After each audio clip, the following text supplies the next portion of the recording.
Opa, bom dia, boa tarde, boa noite ou boa madrugada.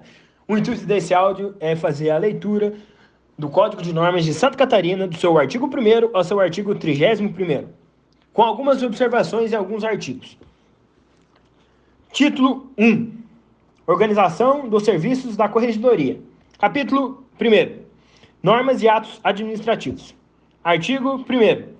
O Código de Normas da Corregedoria Geral de Justiça é a consolidação de atos administrativos de caráter geral e abstrato.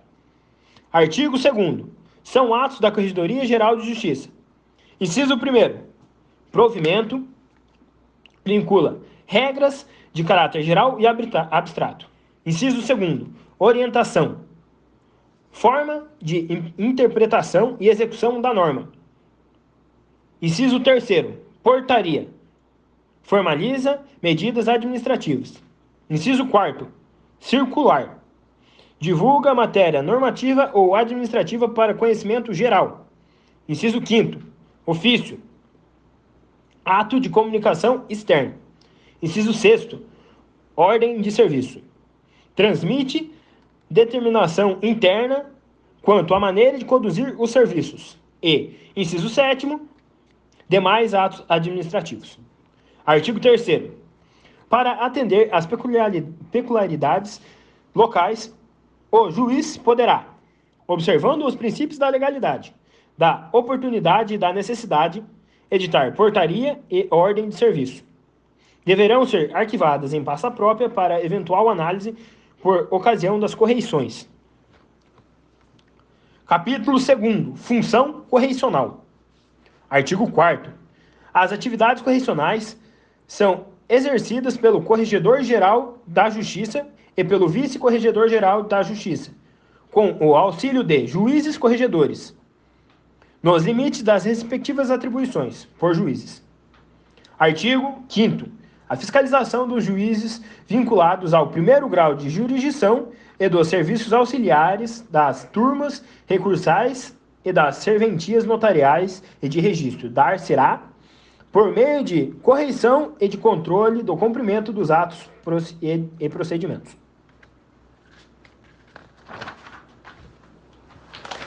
Seção 1. Modalidade de correições. Subseção 1. Judicial. Artigo 6º. As correições serão ordinárias, extraordinárias e permanentes, nas formas previstas no Código de Divisão e Organização Judiciária do Estado de Santa Catarina. Parágrafo único. As correições serão virtuais e presenciais. Artigo 7º. A correição ordinária será: inciso 1º, geral. Inciso 2º, periódica. Parágrafo 1º. O calendário das correições gerais será publicado até dia 15 de fevereiro de cada ano e contemplará as comarcas e as unidades e as turmas recursais serão fiscalizadas. Parágrafo 2º. A correição periódica independe da fixação de calendário e será realizada pelos juízes e diretores do foro, anualmente, devendo ser comunicada à Corregedoria Geral da Justiça. Artigo 8º. A correição extraordinária ocorrerá a qualquer tempo, por decisão do Corregedor-Geral da Justiça, e obedecerá, no que couber, ao procedimento da correição ordinária geral. Artigo 9º. A correição permanente consiste na fiscalização rotineira das atividades jurisdicionais e administrativas inerentes ao cargo. Subseção 2ª. Extrajudicial. Artigo 10º. No âmbito do extrajudicial, a correição será: inciso 1º, ordinária, a linha A, geral, e a linha B, periódica. Inciso 2º, extraordinária. Inciso 3º, especial de transmissão de acervo. Parágrafo único. A correição poderá ser realizada de forma virtual e presencial. Artigo 11º. As correições ordinárias gerais serão designadas a critério do Corregedor-Geral do Foro Extrajudicial. Artigo 12º. A correição periódica será realizada anualmente pelo juiz diretor do foro, em todas as serventias da comarca e na secretaria do foro. Parágrafo 1º. O calendário de correições será informado ao Corregedor-Geral do Foro Extrajudicial até dia 30 de novembro do exercício anterior, mediante registro do evento no sistema de cadastro acessível na área restrita do extrajudicial. Parágrafo 1º.A.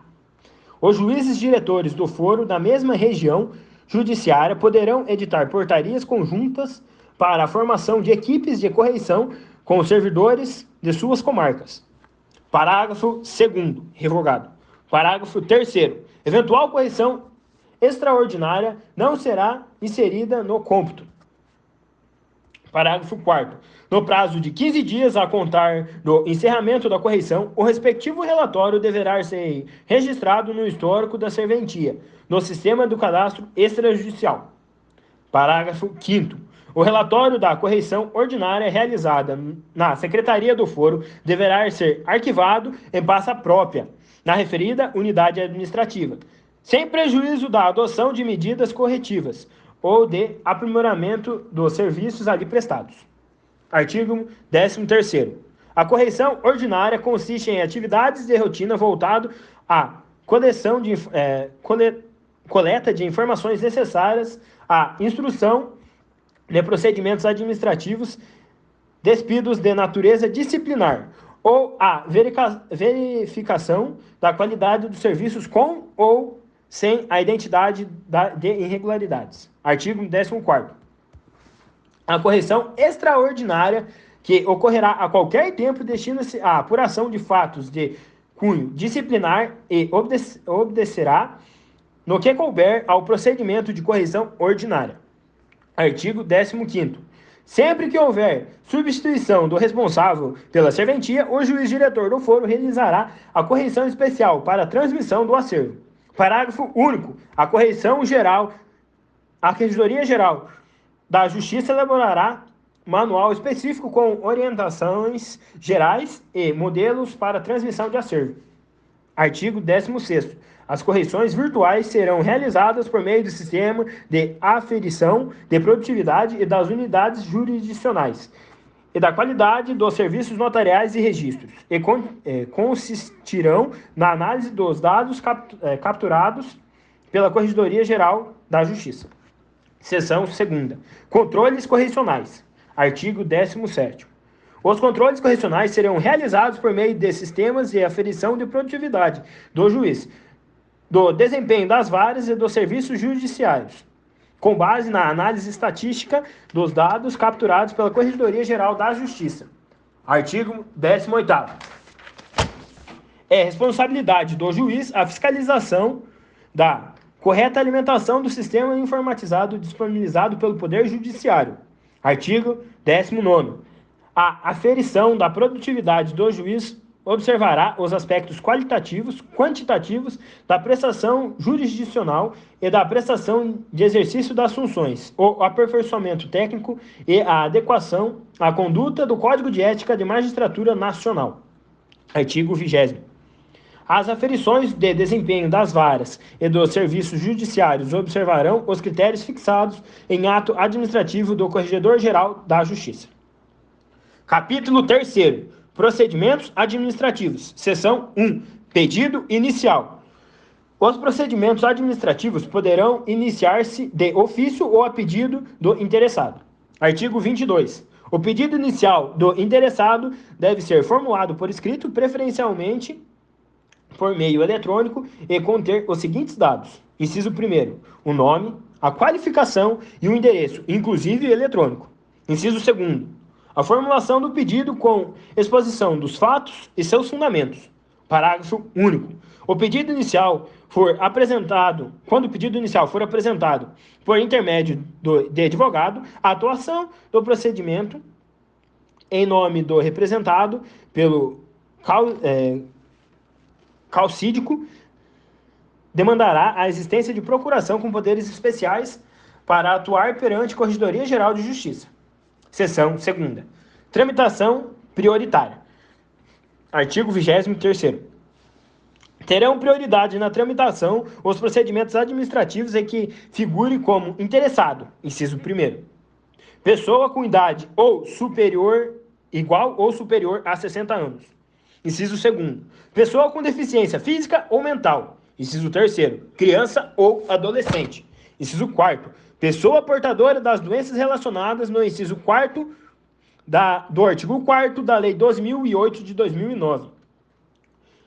Parágrafo 1º.